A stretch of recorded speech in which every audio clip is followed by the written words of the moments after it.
Hello everyone, and welcome back to Occult Perspectives. So this is actually the second short little video that I'm doing today. It's not going to be too long, probably another 20-minute video or so. So I think I do have a theme picked out for this one. As long as it goes okay, I'll post it shortly on YouTube. But what are the benefits as a magical practitioner, or just as a spiritual person in general, who understands natural laws, hermetic principles, all of those things? What are the benefits of being part of an order or a lodge system, rather than just being an individual practitioner? Let's get into that just a little bit. So I have some experience with the Masonic fraternity. I'm actually writing a book talking about the correlations and the connections between ceremonial magic and Freemasonry. You know, they're not really the same thing, but each one of them has components of the other in it. And they're both based on much older things. You know, you go back in time to ancient Egypt, and before that, you know, ancient Sumer. Before that, you get into Atlantis, and then pre-Atlantean times like Lemuria and all that. But anyway, so Freemasonry has taught me a lot. I want to say about 2017, 2018, I was worshipful master of my local lodge. And that was an interesting time, because I was actually senior warden at the time, which is the step before worshipful master. So I hadn't planned on going to the east, which is where the worshipful master, his chair sits, where he presides during a lodge meeting. The senior warden's in the west. I didn't plan on going there until the next year. But the master at the time had a job change, and he was not able to attend any of the meetings. So that jumped me up to the master's seat pretty quickly. And so really I did like 2.5 years of being master at my lodge. And it was kind of a stressful time. There's a lot of administrative duties that are, you know, incumbent upon you when you take that office. Because you're basically the president of the organization. You are the president of your lodge. That's basically what the worshipful master is. So you're basically responsible for the running the lodge. All of that. I think really the secretary has the hardest job. The secretary and treasurer really have like the tougher jobs in the lodge. But then the worshipful master would be the next most difficult. Because the treasurer and the secretary, they have to keep track of finances and notes at the meetings, and they have a lot of paperwork they actually have to worry about constantly. The master, not as much. The master really has to have his ritual work down. But anyway, what I wanted to get to is that by the time I had become worshipful master, it taught me a lot about energy and about creating order out of chaos. We see a lot of chaos in this world around us, and a lot of people don't know how to transmute that correctly. So in turn, instead of using the chaos, they create more chaos. And so there has to be a balancing force somewhere that brings that's what the Jedi do. They bring a balance to the force. And even the quote-unquote left side, or the dark side, or the Sith, can also bring balance to the force. If there's too much light, if there's too much peace and serenity and not enough evolution, not enough catalysts taking place. I don't know why that took me such a moment to get that out, but I was confusing it with another word, but catalyst. But anyway, we're talking about creating order out of chaos. When the master runs the lodge, he uses what's called a gavel, and you've probably seen that if you know anything about Freemasonry. It's like a little hammer. It's what judges use if you ever go into a courtroom. And the different wraps, you know, they have correspondences to the different officers and their movements in the lodge. And so you become kind of this, it's almost being like the conductor of an orchestra. You are the conductor of the lodge.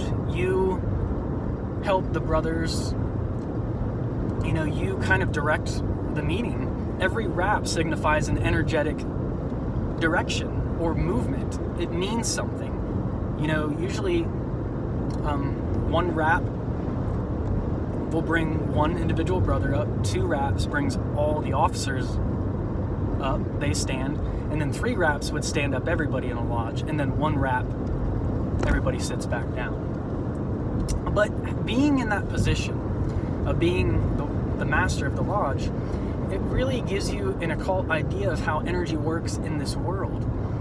Think of every distraction, everything that's trying to pull away your attention, every misguided thought or thought that you can't control.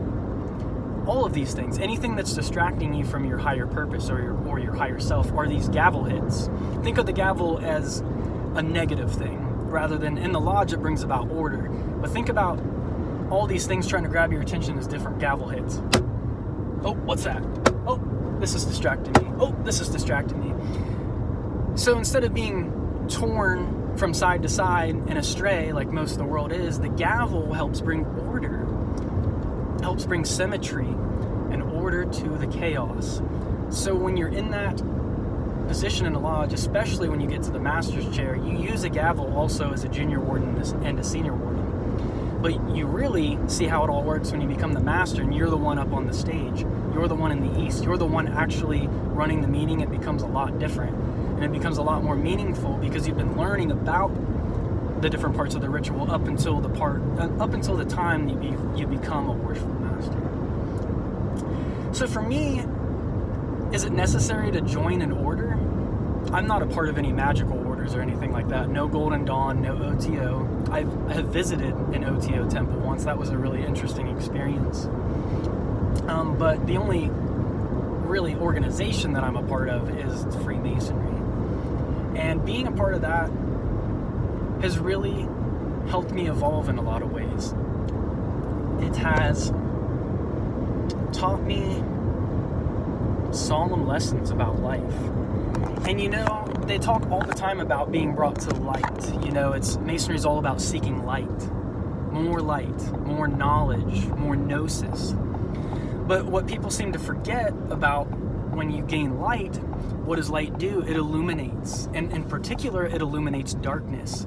So when you learn these lessons, when you gain light, you have more light to see things for the way that they really are. The darkness becomes illuminated. So sometimes that can tend to illuminate some not so pleasant things.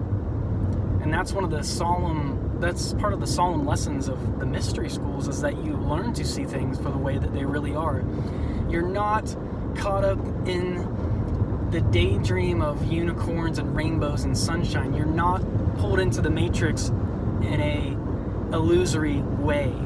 You instead can see the matrix for what it is, and you view it, and you understand the inner workings, the subtle workings of reality energetically, and how things start to operate and manifest. And you begin to see how that plays out in your reality. I totally kind of lost my train of thought there. But what I was getting at, I guess, is that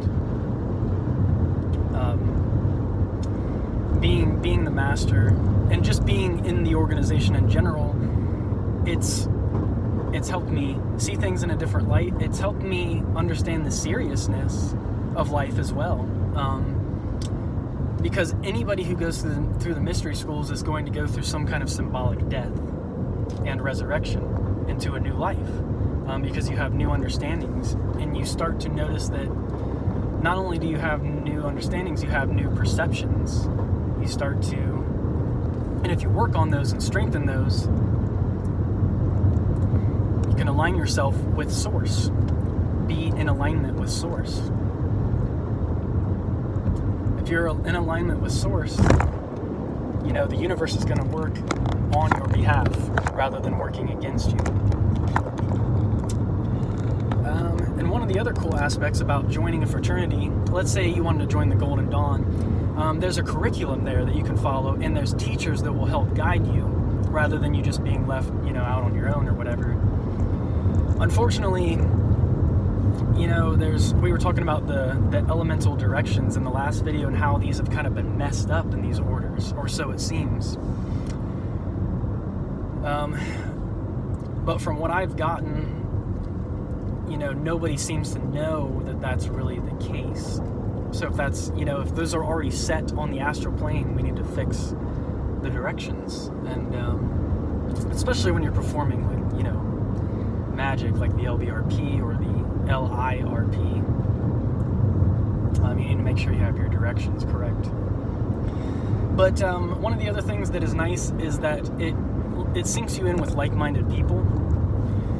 Freemasonry is really cool because it brings together people from so many different backgrounds.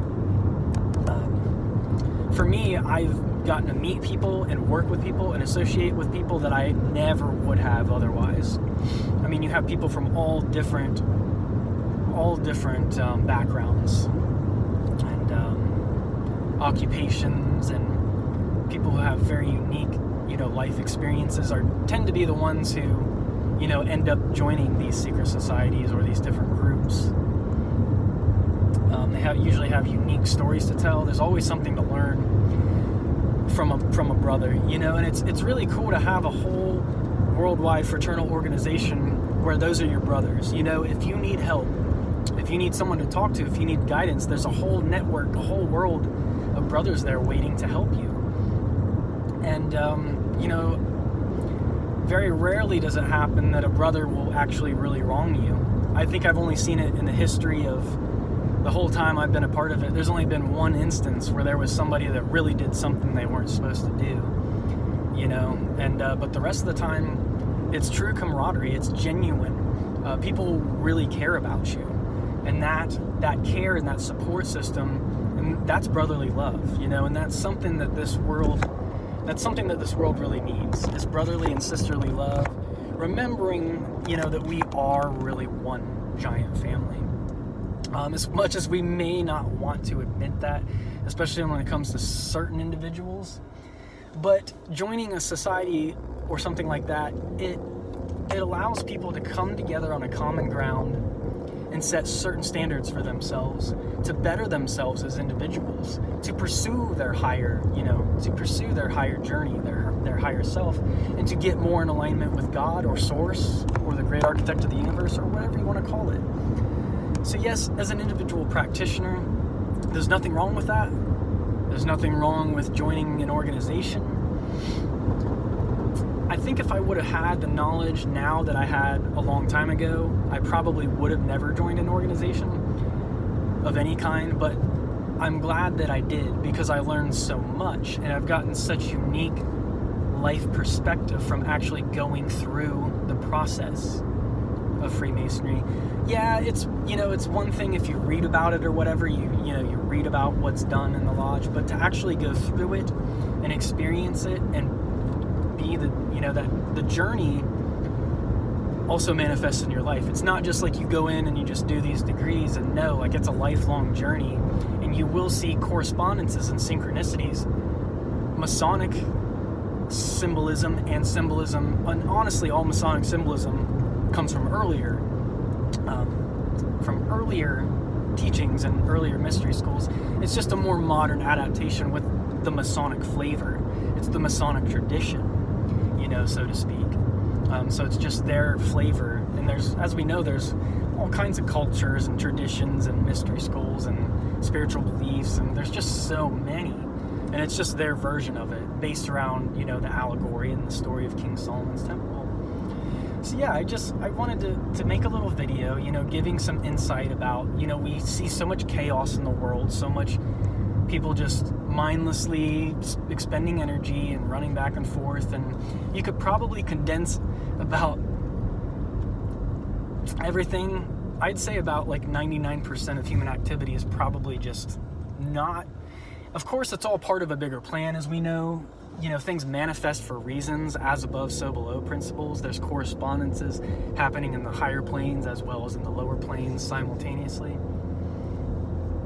But at the same time, I feel like 99% of human activity is just superfluous. Like it's almost like non-consequential. It just seems like literally wasted time, wasted energy. And you could probably condense that to about 1%. 1% of human activity is really, really striving towards, achieving something or gaining something, and not just, being basically a ruffian and just going around and literally causing evil or chaos for no reason. Like there's literally you're not bringing a balance to anything. Like those kind of people who are literally leave such a huge mess on the planet, like they make the planet a worse place with their presence. Like, and that is just what I cannot stand. Obviously these people are like shadows or reflections of like really more negative aspects of ourselves, and we really have to remember that the people we come across, it's like a reflection of ourselves. It's a reflection of our subconscious mind. Whether it's a part we like or a part we don't like, it's still good to become conscious of that and work with it. So anyway, I think this is a good time to wrap up the video. I'm almost to where I need to be. I'm almost back home. But it was good getting this talk in as well. I hope you got something from this video. As always, thank you for subscribing, thank you for watching, thank you for liking my videos, and if you know of any like-minded people who are into this kind of stuff, please feel free to invite them to watch or subscribe as well.